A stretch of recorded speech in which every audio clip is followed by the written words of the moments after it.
咁啊，今日咧個題目叫人生最想問嘅8個問題咧。係咯。嗱，美儀呢8個問題都係你同你身邊嗰啲 fans 咧，個個都想問我㗎。係啊，好難得今日師傅藉住呢個節目咧，幫大家開示啊。我第一個問好咁講，師傅係點啊？第一個問題好犀利，一定要問佢。師傅，我而家好黑喎，點搞啊？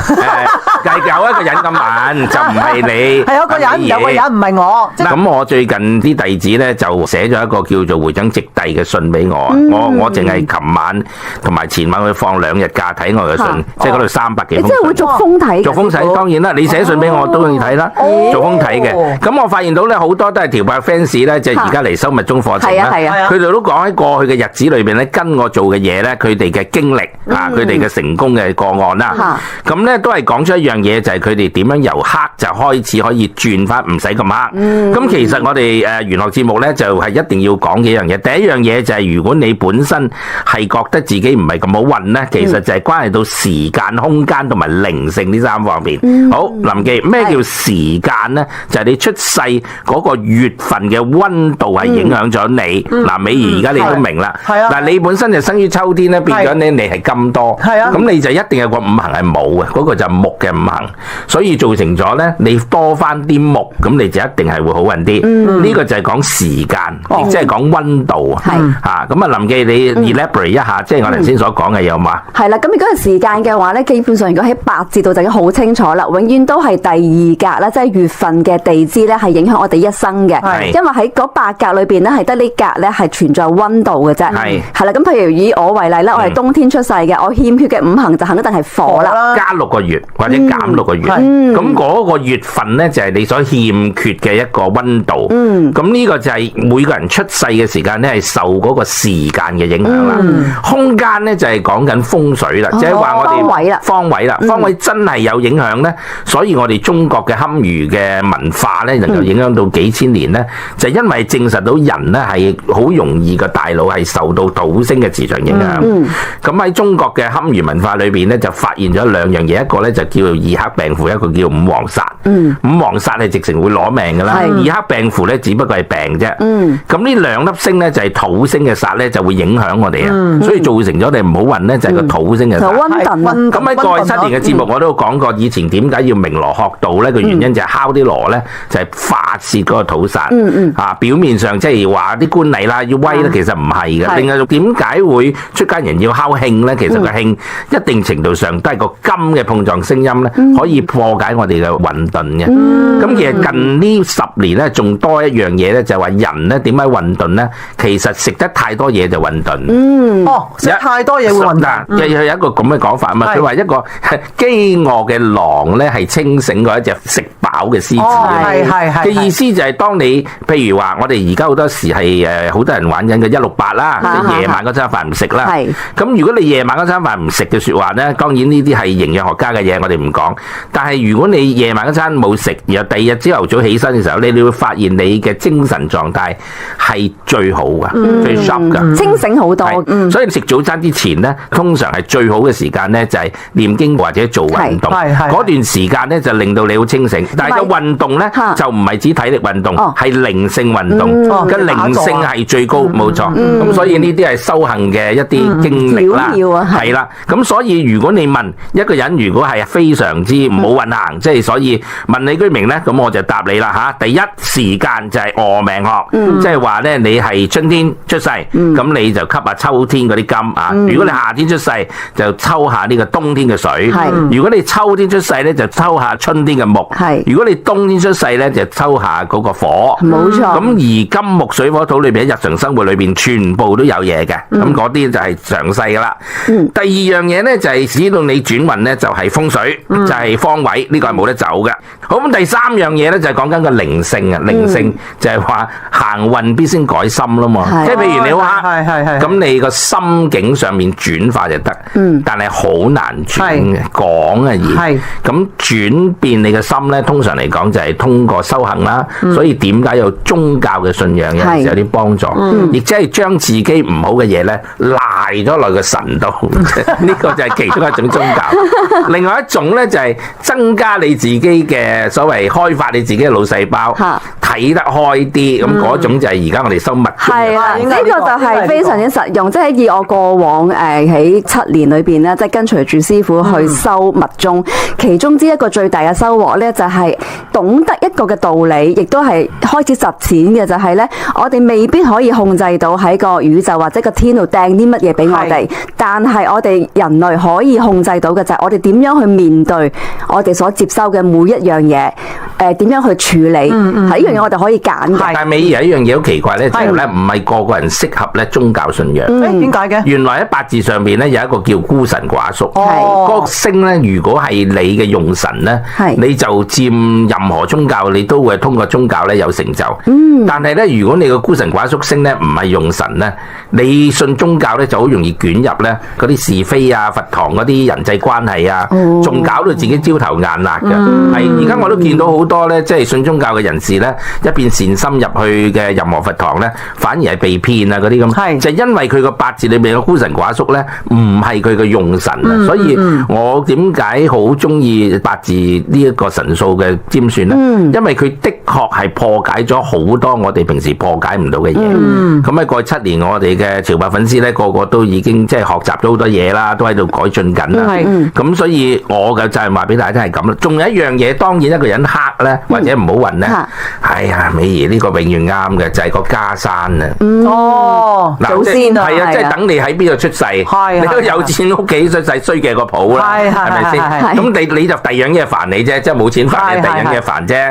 咁啊，淨係而家講爭產啊，即係爭身家嗰啲，為係咪先？大佬你多10億多8億係咪？大為膽氣係啊，做啲律師係啊，姊妹啊鬥法就父母啊互告，咁呢啲咧都係悲劇啦，係咪？咁所以其實一個人你話唔好運咧，或者好黑咧，其實同個家山都有關。但係如果你家山有錢，亦唔係代表你幸福。冇錯，你記住呢個世界上有錢唔係代表幸福嘅，其實係自給自足，能夠滿足個心理心靈上能夠有一定程度上嘅改進咧，呢個先至真正嘅究竟嚟嘅。咁所以改運就必先改心，只要你嘅心改變咗咧，就乜嘢事都可以解決噶啦。好啦，我哋總結翻啦。頭先咧，我哋問第一個問題咧，就係一個人如果好黑嘅時候，究竟點樣解決咧？咁師傅咧就答咗我哋啦，就係時間、空間同埋靈性。哇，簡而精啊！冇錯，冇錯。咁啊，當然 in depth 落去點樣時間、點樣空間、點樣靈性咧？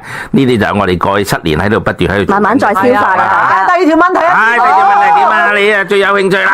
嗱，呢個你聽清楚啊嚇，係點樣可以揾到一個好嘅終身伴侶？嗱，呢個終身伴侶講明咧就唔係要結婚㗎嚇。嗱，相學上面嚟講，你能夠擁有一個終生好嘅道侶或者伴侶咧，你前邊嗰2隻牙一定要整齊。係，呢個通常會有好嘅婚姻添。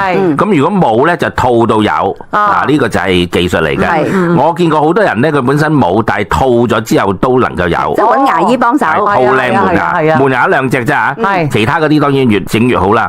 另外脫奸門嘅脈，同埋咧就磨靚奸門嗰個皮膚。呢個位，即係唔好有啲凹凸。嗱，美儀而家你可以做大師傅講解下啦。呢個咩位？因為太陽穴嗰個位啊，又唔可以有青筋啦，唔可以有脈啦，唔好有豆皮啦，或者係拉嗰啲都唔應該有。係啊，咁喺過去咧，譬如話娶唔到老婆、嫁唔到嗰啲咧，通常咧嗰個位置有脈啦，同埋會凹凸不平啦，甚至有嗰啲暗瘡疤啦、疤痕。係啦，咁咧就好似阿林記今日嗰啲頭髮 jam 落嚟都係衰衰地噶啦，琴日真係鬧我老公噶啦，咁即係就好明顯啦。咁咧就要揾一個好嘅終身伴侶，呢個係美儀要問嘅問題啦。嗱，咁我都要答美儀噶，唔想講。嗱，你要揾個終身伴侶咧，你要記住就係咧，好嘅，唔係其實係因為一路落嚟你要嘅要求係比較高啊，咁變咗咧你就比較難揾啲啊。嗱，呢個就係公開咗美儀嘅秘密。其實個要求比較高，咁變咗咧要求高嘅時間咧，咁啊根本冇呢啲男仔。如果有嗰啲，全部已經係娶晒老婆啦。你明唔明啊？咁佢又唔想捲入第三者啊嘛。梗係唔好啦。咁剩翻嗰啲就唔係好多咯，係咪啊？咁另外一種咧就係臨記嗰啲咧，臨記嗰啲咧就係佢其實想揾個奴隸啊，對唔住，即係佢揾個好乖嘅男仔，咁佢就真係去揾個好乖嘅男仔啫。直言啲嚟講係揾一個可以蝦得嘅男仔啫。嗱，呢種就一定揾到一個好嘅終身伴侶，亦即係將自己嘅要求咧，第一唔係為對方嘅錢，唔係為對方嘅名利，唔係為對方嘅樣貌，只係求咩咧？我蝦到你啫，同埋你係忠誠啫。咁喺香港呢一種嘅動物，已經動物又噏咗，係基本上失傳咗㗎啦。係想話打俾阿林記今晚傾下咁，但係咧，如果你要保護住呢隻動物咧，就移民就容易保護啲，因為移民咧鎖埋喺一個小鎮度咧，就冇乜靚女會見到嘅。但係如果你一放嗰隻動物翻大陸咧，咁咧就10單有11單都會係出事。係啦，寵物就變野獸啦。係啦，咁所以阿林記係唔會俾個老公咧翻大陸公幹嘅嚇。咁呢個都係一個問題。咁好啦，呢啲係客觀環境。喺術數上邊嚟講咧，有冇一個終身嘅伴侶咧？其實八字好容易睇啫，就係你出生嗰日嗰個地支係唔係你嘅用神。嗱，譬如舉例，你係屬金，咁你木咧就係你嘅太太星。咁你咁啱你出世嗰日，咁你上面係金，下邊係木，咁咪就代表你係個老婆咯。咁而你咁啱又係生喺秋天，你係要木嘅用神，咁嗰個咪就一定揾到咯。所以其實點解即係我研究咗玄學術數咁多年啦，40幾50年咧，我都仲係覺得八字神數厲害咧。係因為佢不但只可以算到人呢啲咁具體嘅嘢咧，而且甚至將佢放大咗咧，係每一個國家佢每一個八字，然後咧佢選邊一個做總統或者邊一個做領導人咧，嗰個八字係利嘅國家或者唔利嘅國家，全部睇到啦。咁即係話知道邊個選到咧，即係而家美國選舉緊啊嘛，選邊個美國會好與唔好咧，其實係已經同個八字睇到嘅。所以如果你浸淫喺呢個八字神數裏邊，特別係而家我哋呢即係幾十年嚟將個八字神數發展得好好咧，咁你從中去理解咧，你就明白點解第一夫妻會離異咧？個原因就係10年一個運。咁你以前去行嗰個10年運咧，你同佢就啱，因為你要火，佢好多火，係咪？突然間佢轉咗個五行。咁就冇計傾嘅啦，係咪先？咁所以就要用側邊嘅嘢嚟救啦。譬如話本身佢唔夠火，但係佢突然間抱隻貓翻屋企喎，咁咪有翻啲火啦，係咪啊？突然間佢又換咗張電氈喎，你明唔明？有加分啦。係啦，跟住佢請咗個菲傭喎，個菲傭原來咧係我哋叫姐姐啦，係因為佢喺菲律賓係火多嘅，你明唔明啊？咁啊印尼咧就土多嘅，咁啊唔夠土又補個印尼嘅工人，即係凡此種種咧，我哋就明白到咧。就係如果個八字臨記算到你去到個運，你要個用神全部冇晒，咁好多時啲人就話：喂，算落嚟就喂，你係咪會死啊？咁啊，嗰陣時講緊70歲，唔係點解？因為一個人往生咧係有3樣嘢㗎嗱，我今日爆呢個內幕俾大家聽，所以你啱啱學八字咧，唔好成日即係喺度 check 咧，一冇用神就話走得。第一，你嘅枕邊人，你隔離嘅人，如果行你用神，你係會救到你嘅。但係分床瞓唔得㗎喎。第二樣嘢就係你住喺邊個地方同區域，等於而家啲人移民揀一個地方咧，其實嗰個地方係有一個八字㗎嘛。冇錯，你去美國就係火多嘅，你去新加坡係水多嘅，你去英國就金多嘅，新加坡係水多㗎喎。係啊，所以你咪要睇佢係嗰個國慶日喺邊一日咯。OK，咁你揾咗個國慶日之後，即係香港係7月1號啊嘛，美國7月4啊嘛，大陸就10月1啊嘛，你揾晒呢啲答案你就明白啦。大陸就金多嘅，你本身係金多嘅人咧，你就唔會中意某個地方噶嘛，翻大陸噶嘛，所以造成咗咧，你理解晒呢啲嘢之後咧，你就明白點解你要移民，或者點解你移錯民，全部解到呢個答案。你知唔知幾時再開班啊？係啊，好多人問啊，係啊。哎呀，我而家好懶啊，所以咧快㗎啦。而家如果係開班咧，我都係想係同大家一齊係去旅行，喺旅行當中過料俾你。又開心又得玩又。嗱，臨記你問呢個問題真係衰啊！你問咗之後被逼我要爆好多嘢，因為點解而家我批八字批到出神入化咧？你叫我而家教翻 ABCD 咧，我好辛苦啊！咁你教啦，師姐。原則上係臨記教啦，變咗一開口就已經係用神班同埋執業班㗎啦嘛。係咯，而家教執業班啊，係啊，教完你可以出嚟即係掛牌嗰度當居民啊嘛，係㗎，師傅。你直情得啦，大佬7年喎你，係咪啊？都好利㗎啦。你自己計下幾多集啊，大佬？有邊個節目做7年啲料都未完㗎？我哋仲喺度講緊啲新料俾大家聽，係咪啊？一般人都講到冇晒料咧。喂，下一個問題竟然頭先我答咗少少。係喎，第3個問題我都好想幫啲聽眾同埋我自己想問嘅，我哋好想自己咧係可以好豐足，最緊要係有啲積蓄。咁其實咧，師傅有啲咩方法咧喺玄學上面咧要快靚正嘅？你想發達啫嘛？梗係啦，有邊個唔想？我想有錢有仔有朋友啊，師傅，同埋靚係靚咯。嗱，你講發達咧，嗱，我哋咧就係一定要話俾大家聽。乜嘢？我寫咗一本書就係講發達嘅。如果你記得嗰陣時，我都唔記得嗰本書叫咩名，好多年前寫落。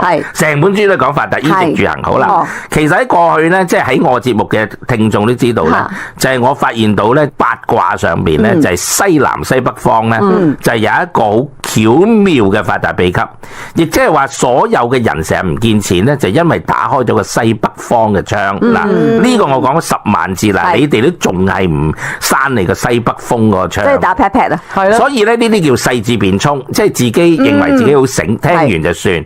其實呢啲嘢就係寶嚟噶嘛，係咪先？咁所以咧，第一，如果你想發達咧，先唔好蝕財先。係蝕財即係唔好唔見錢先。如果你屋企有西北方嘅窗咧，你就一定蝕財噶啦。所以就閂埋咗佢，基本上已經冇咁蝕。落埋簾啦，係落埋簾咪更佳。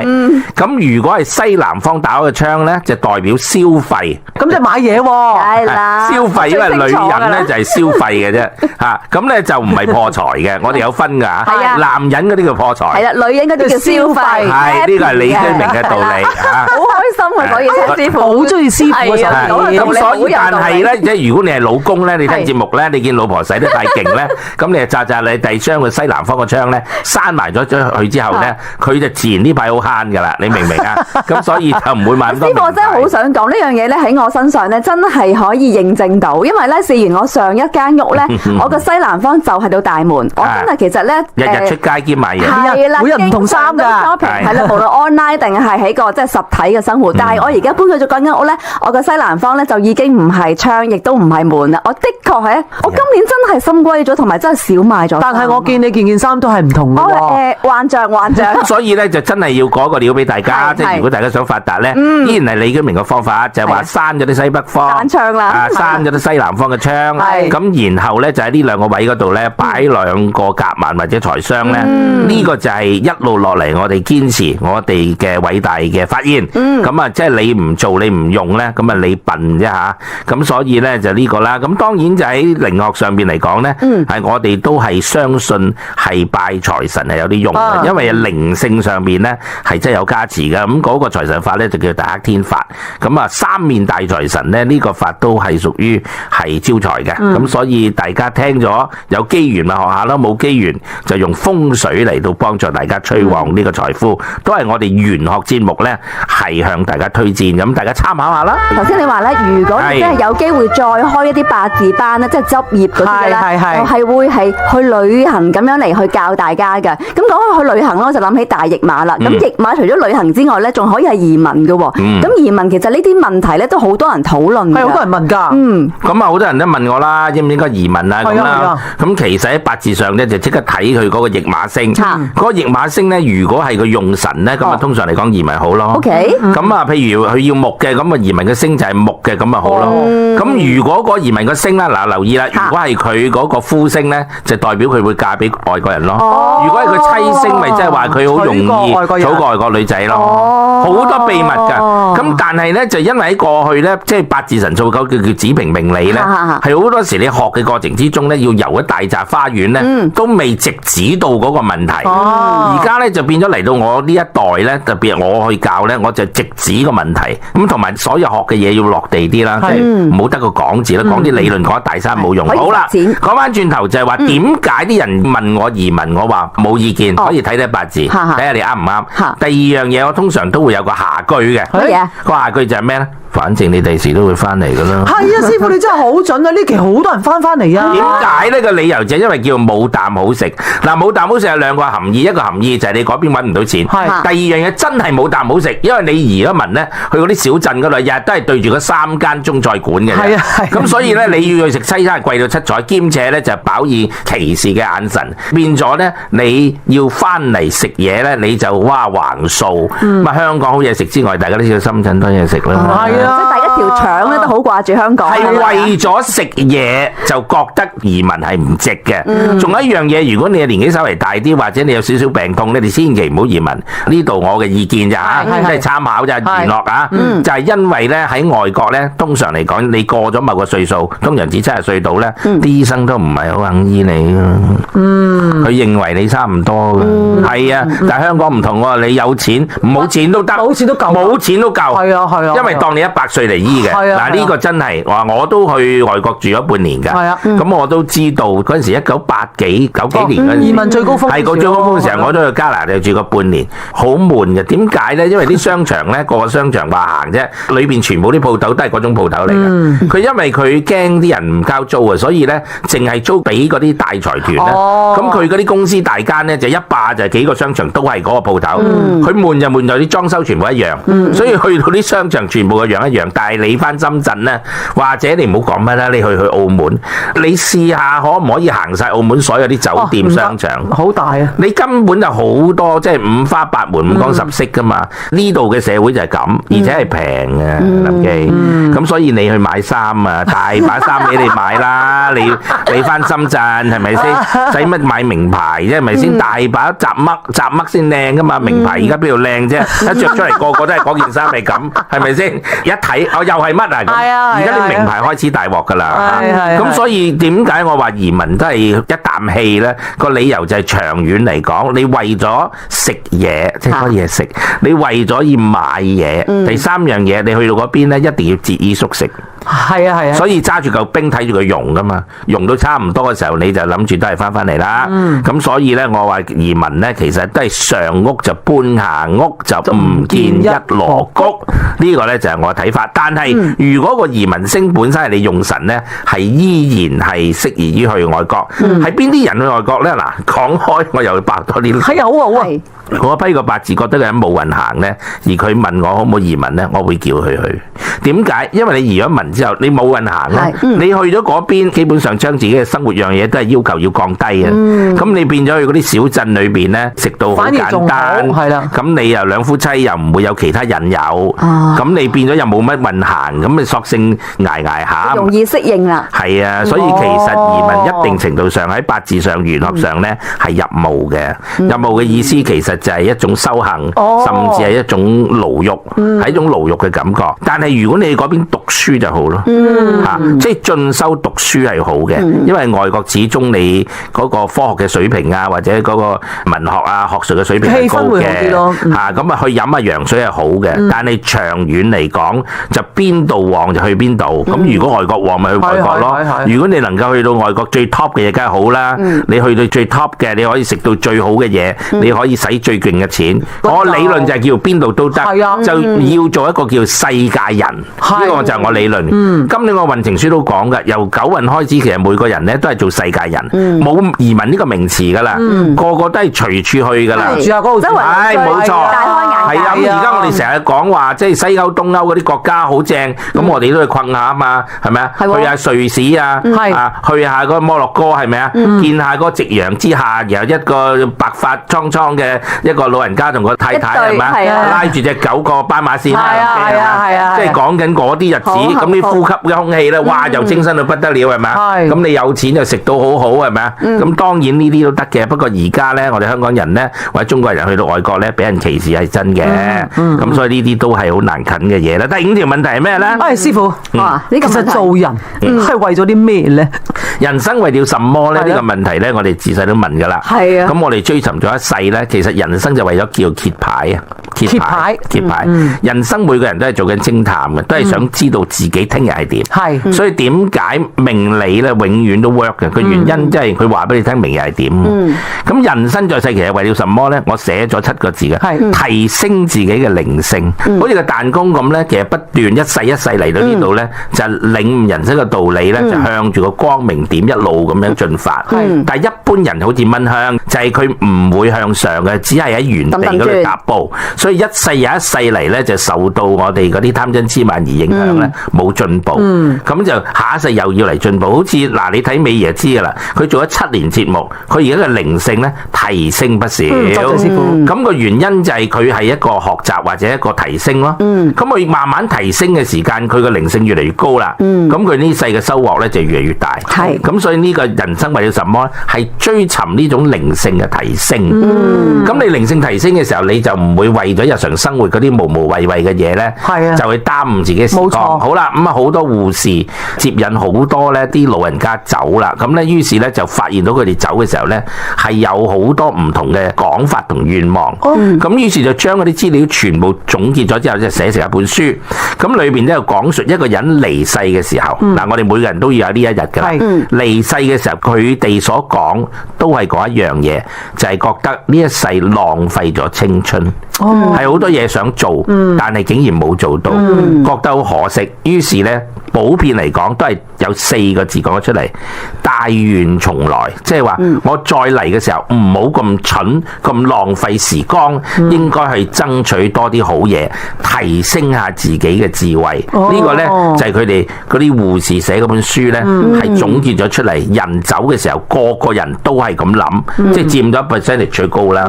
但係好少會話仲係執着於就話屋企收埋咗個黃金喺邊個位嘅。其實嗰個係好少嘅，因為佢去到個境界咧，已經覺得嗰啲嘢咧係好渺小。但係我哋每一個人就日日喺度追尋緊咗一樣嘢，咁所以呢個咧都係一個人生在世，為什麼就係提升自己嘅靈性，同埋提升自己嘅智慧。呢個就係我哋人生為什麼要揭牌噶啦嚇。嗱，緊接住咧第6條問題咧，其實過去咧，我見到我嘅同修咧都成日都會問嘅，反覆咁樣問自己啦，係或者問側跟啲人嘅問題，就係學佛同埋修佛究竟有咩唔同嘅咧，師傅？嗱，呢個其實係美儀嘅問題係問會啱嘅，因為一般人咧，譬如傾慕於宗教啦，其實傾慕宗教咧，好多時咧就係學知識，即係譬如聽人哋講嗰個知識係點嘅，但係咧其實最重要你要修，因為修先有經驗啊，咁所以咧就係學佛咧，你就係學知識，即係學佛教嘅知識理論，或者你學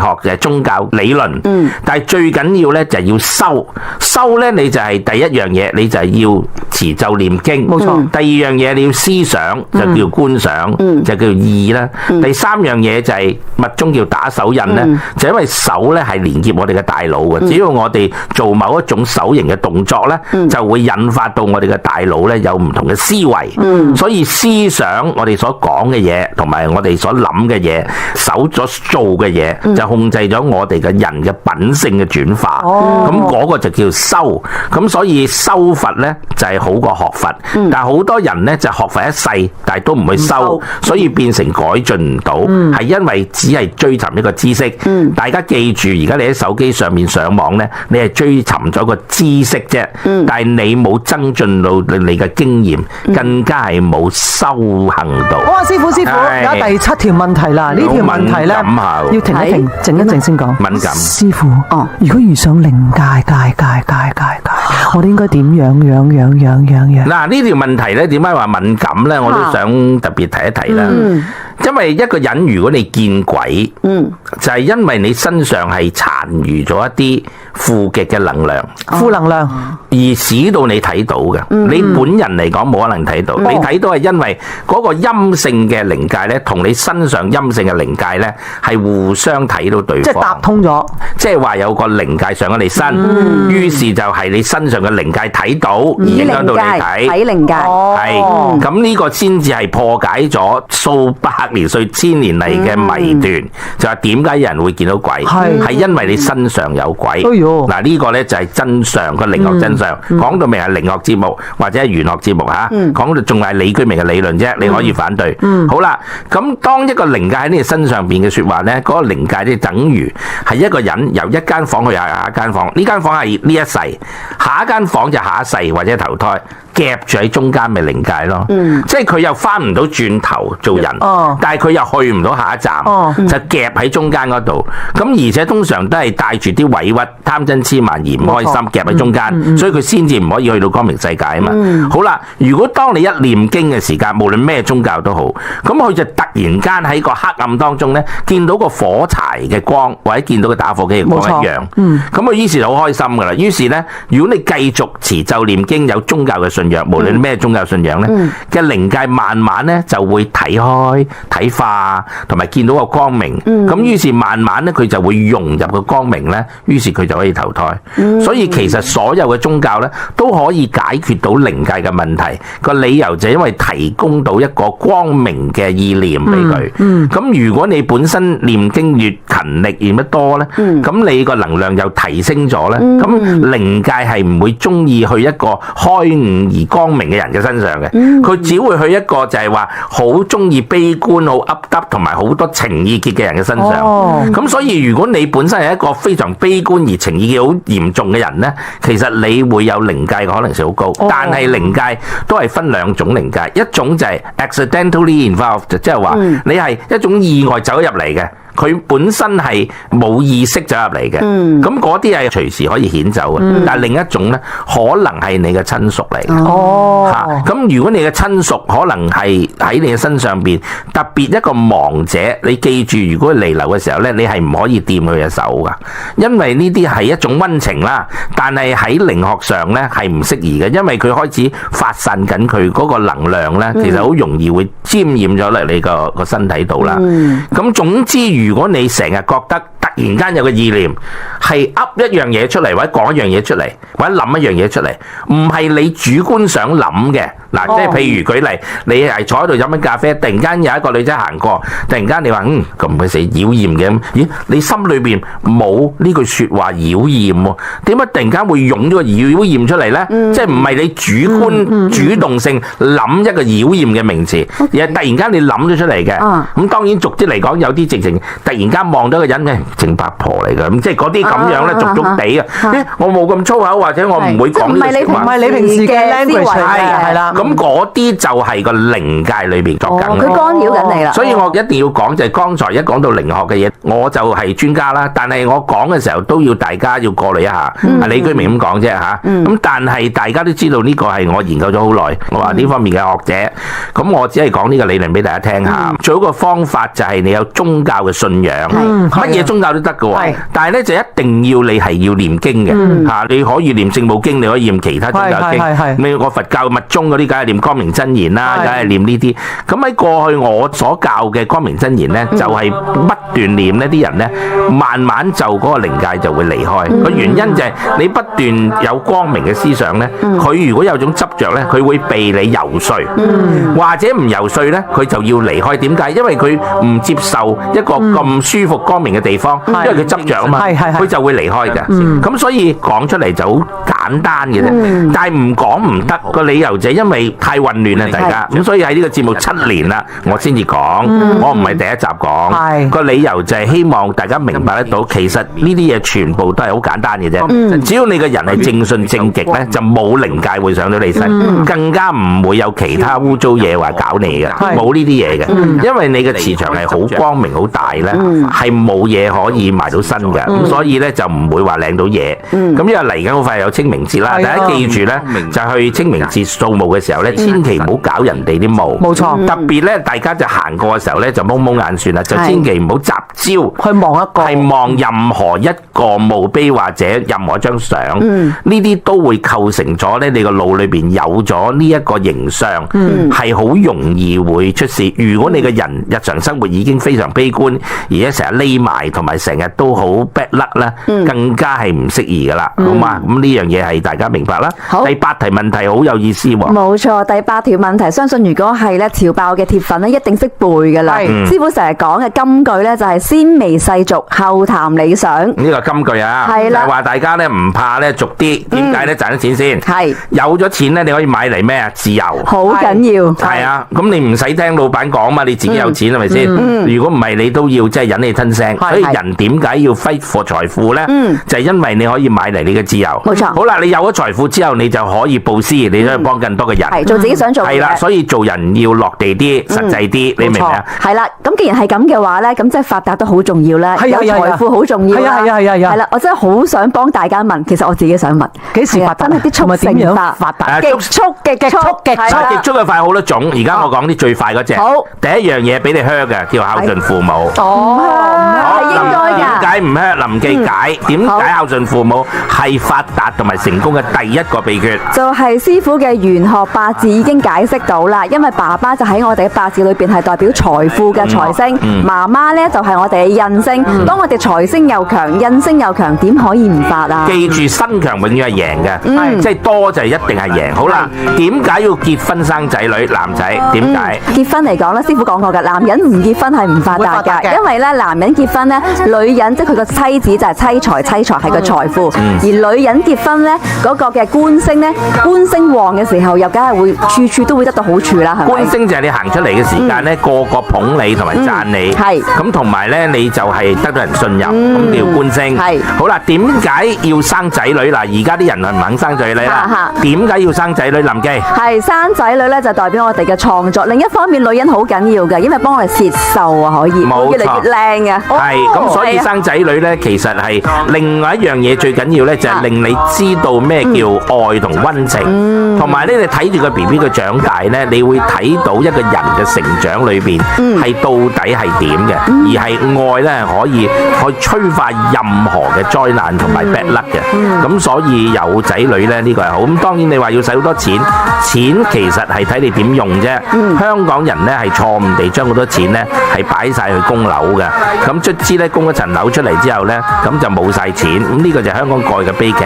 但係如果你買一層樓我嚟炒樓，咁你當然有得賺啦。但係而家如果你買一層樓而你住喺裏邊，其實你永遠唔會發達。點解？因為嗰層樓你冇賺過錢嘛，你住喺裏邊啊嘛。咁當然你話我老嚟，我希望有個竇，有個地方住。其實所有層老嚟都應該有個竇嘅，你唔使咁擔心。但係你付出嘅代價就非常之大。咁而令到你咧節衣縮食咁樣去供層樓咧。如果你層樓好風水又冇乜意見，但係你層樓咧又郊區又平嘅咧，都唔方好風水噶啦。但係如果你租屋咧，你就可以每2年咧換一次樓咧。嗰層樓如果唔好風水，你就即刻可以換樓。係啦，有轉機啊嘛。咁變咗你就去嗰啲市區度住咧，你就一定旺好多。嗱，今日咧所講嘅嘢全部都係李居明嘅意見啫。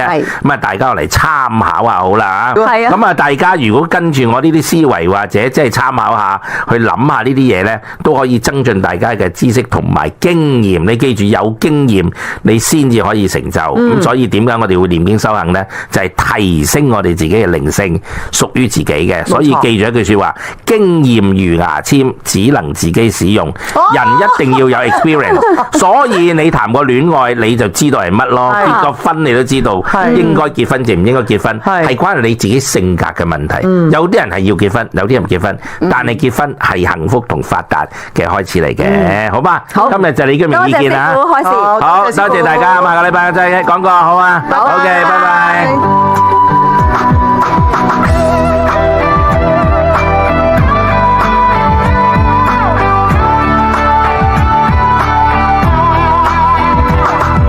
羅盤在心間，參破星斗山外山，八卦五行揭開了迷幻，年輪密法參，經驗水火可化丹，機制有夢想中起波瀾，